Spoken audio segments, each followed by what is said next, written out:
que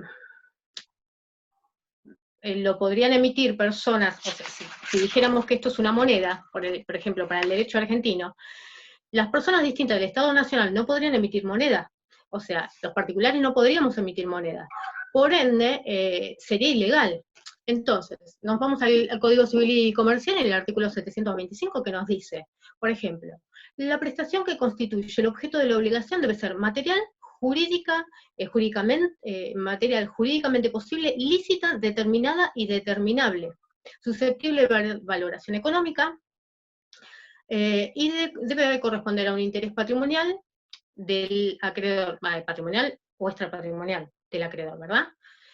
Y a su vez, el artículo 958 nos dice, cuando nos habla de la libertad de contratación, nos dice, las partes son libres para celebrar un contrato y determinar su contenido dentro de los límites impuestos por la ley. Entonces, veamos, los límites impuestos por la ley, como dijimos, artículo 75, inciso 6, artículo 126 de la Carta Magna, los dos de la Constitución Nacional, artículo 30 de la Carta Orgánica del Banco Central. Por ende, ya tenemos un cierre.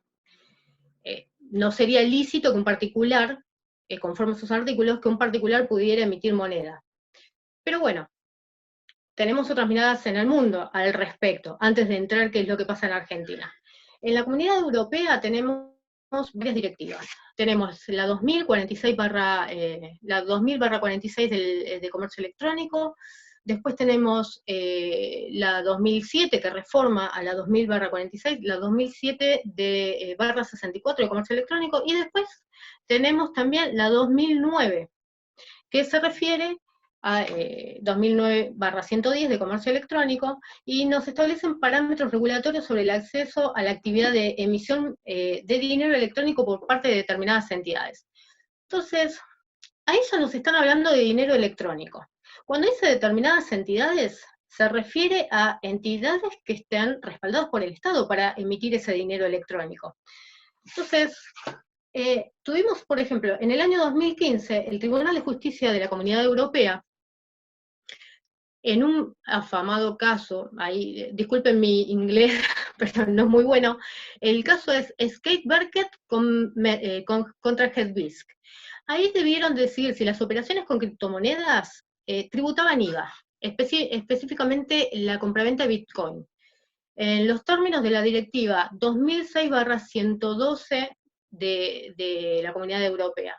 Entonces, como que no estaban muy seguros de si tributaba o no tributaba, porque no habían analizado lo que era el dinero electrónico en ese momento, el Bitcoin más que nada, no el dinero electrónico. Entonces, reclamaron intercambios, que los intercambios y el almacenamiento de criptomonedas cumplan con las mismas reglas antilavado que gobiernan los bancos y otras instituciones financieras. Eso es lo que pasó, digamos, lo que pasó en ese momento. Allí lo que tenían que verificar era que las operaciones que se realizaban con Bitcoin en las plataformas, identificar al cliente, por ejemplo, imponían la identificación del cliente, qué tipo de movimientos o transacciones hacía, si tenía el dinero, como yo les dije al principio, si soy quien soy, si tengo el dinero que digo tener, y a dónde envío el dinero y con qué fin.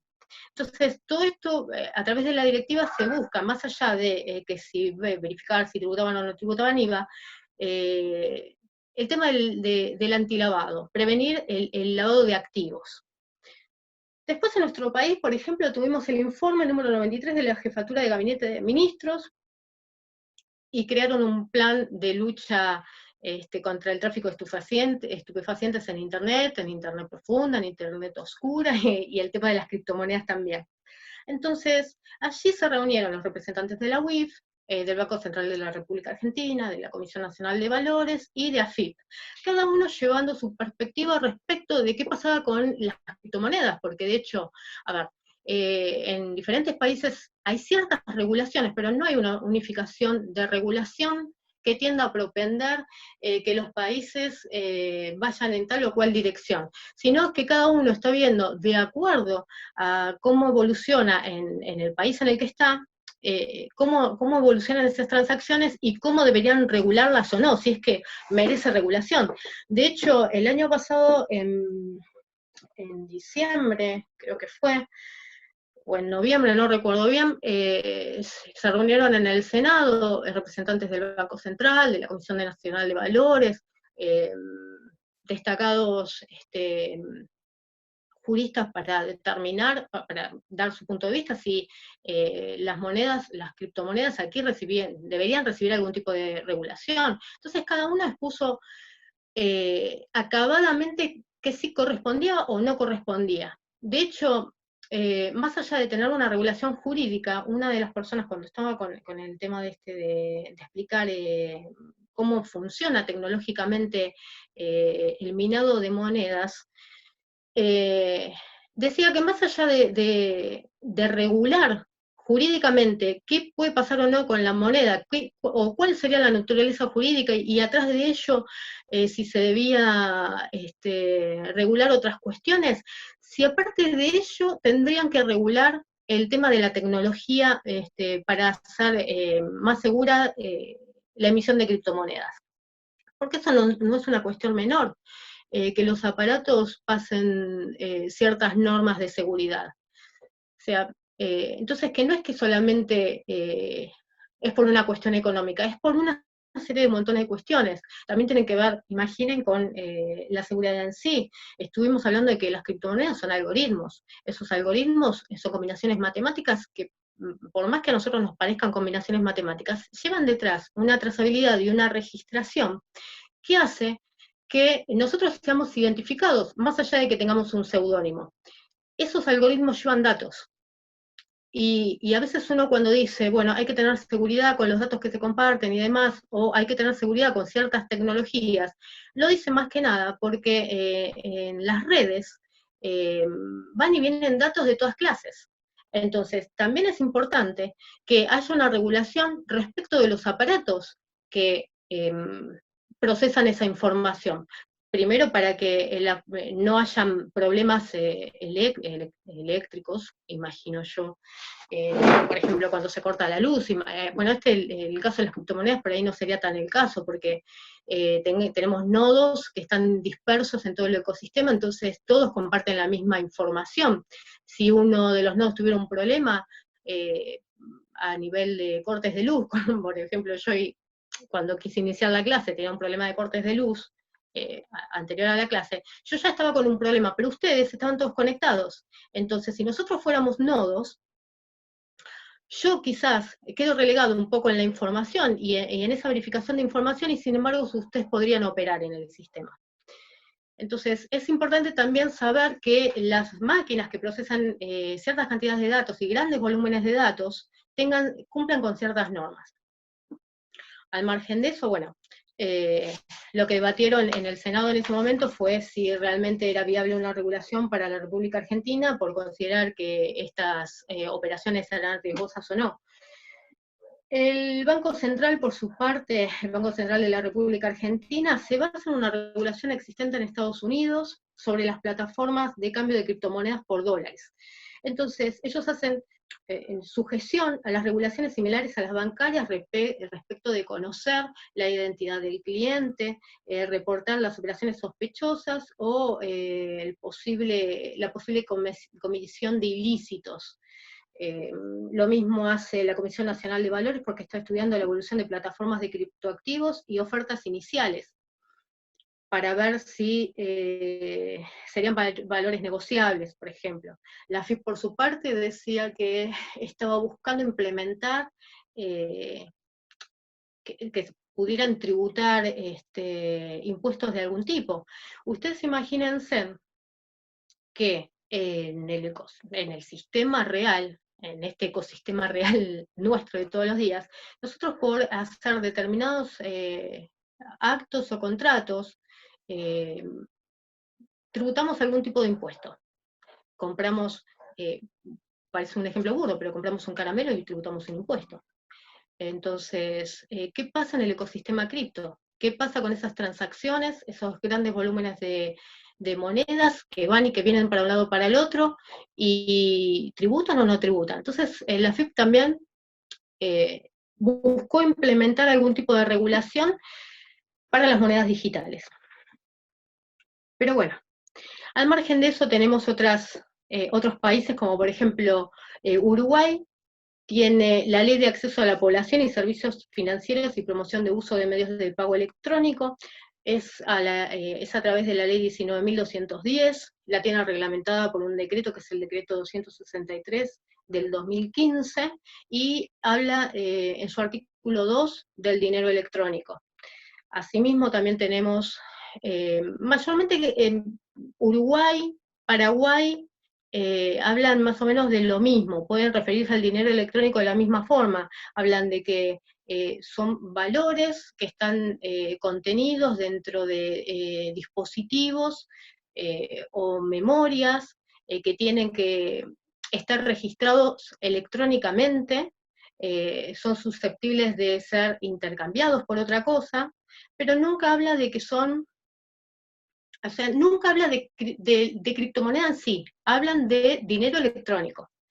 ¿Está bien? Tenemos Perú. Perú habla de la ley tiene la ley del dinero electrónico en el artículo 3 de la ley 29.985.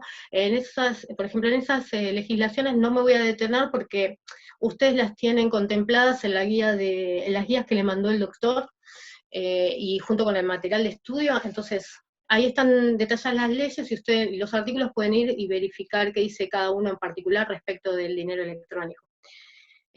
Paraguay, por su lado, tiene el reglamento, ese reglamento tiene 25 artículos. El reglamento de medios de pago electrónicos, implementados por la resolución 6 del 2014, y ahí lo que establece Paraguay es que todo dinero emitido tiene que ser autorizado por la banca central. Brasil tiene por su parte la ley 12.865, también habla de dinero electrónico y los dispositivos donde se haya contenida, y qué es lo que tiene que tener, los requisitos digamos, que se tienen que verificar para que sea dinero. Por su parte tenemos México. México tiene la ley FinTech, que fue de abril o marzo del 2018, si no me equivoco. La ley FinTech habla en realidad, de las tecnologías. Dice, es una ley para regular las instituciones de tecnología financiera y dice que con activos virtuales como las criptomonedas sin contar con la previa autorización del Banco de México. O sea, para comercializar con criptomonedas, porque es el primer país que habla de criptomonedas. Para comercializar con criptomonedas no puede ser fuera del banco. Todo el que comercialice con criptomonedas tiene que hacerlo a través de la autorización del Banco Central, de México, obviamente. Entonces, es obligatorio para todos los intermediarios financieros en México adoptar lo que se conoce como plataformas bancarias abiertas, open source.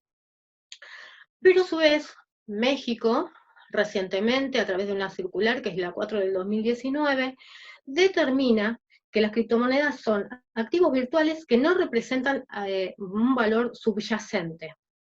Es decir, dice que los activos virtuales deben ser unidades de información unívocamente identificables. Lo que yo les decía al principio cuando les dije, yo quiero enviar una criptomoneda a Florencia, bueno, soy quien digo ser. Tengo el dinero que digo tener. A eso se refiere. Unidades de información unívocamente identificables. Me tienen que identificar. Registradas electrónicamente. Tienen que estar identificadas para que todo el mundo pueda ver qué es lo que yo tengo. Todos deben ver. Por eso las bases de blockchain son bases seguras, son bases públicas de transacciones financieras. Todo lo que nosotros necesitemos ver, las transacciones que necesitemos saber, tienen que estar contenidas en la blockchain. Y tienen que estar, o sea, si está cerrada ya la cadena de bloques, quiere decir que la transacción es segura. Después les voy a explicar más o menos cómo es que funciona y cómo lo pueden verificar, para que el bloque se cierre. Después dice, tienen que tener controles de emisión definidos mediante protocolos determinados. Eso es verdad, es como más allá de que hablan de los protocolos, cuál es la manera de ver si la transacción es segura, los protocolos se refiere también a los algoritmos. Y contar con protocolos que impidan la réplica de unidades de información en cualquier lugar de las transacciones.